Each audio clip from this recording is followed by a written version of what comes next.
Ever wonder what the particle count would be when it's raining? And the air is definitely getting water washed. So let's take a peek at my particle counter and see what we get.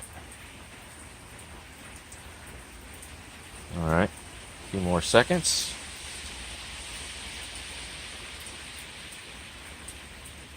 And it looks like we're getting about 11,500. Do a couple more readings. Okay, coming down to a little less than 10,000.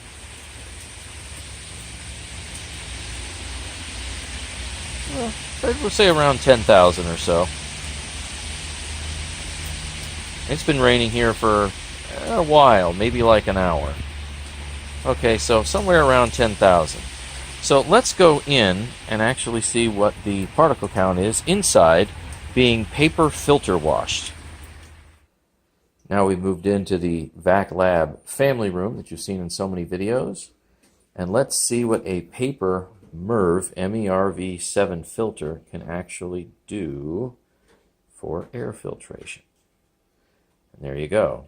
There's one measurement. There's two measurements. So it's cleaner than outside, although it probably doesn't smell as nice, I would suppose. Anybody like the smell of the outside air after it rains? And there we go. So somewhere around 6,000 or so inside. So some of those YouTube videos that I see complaining about the worst thing in the world is your inside air, well, if you have an HVAC system and an inexpensive like $2.50 MERV 7 filter, your air quality inside should be just fine. Thanks for watching.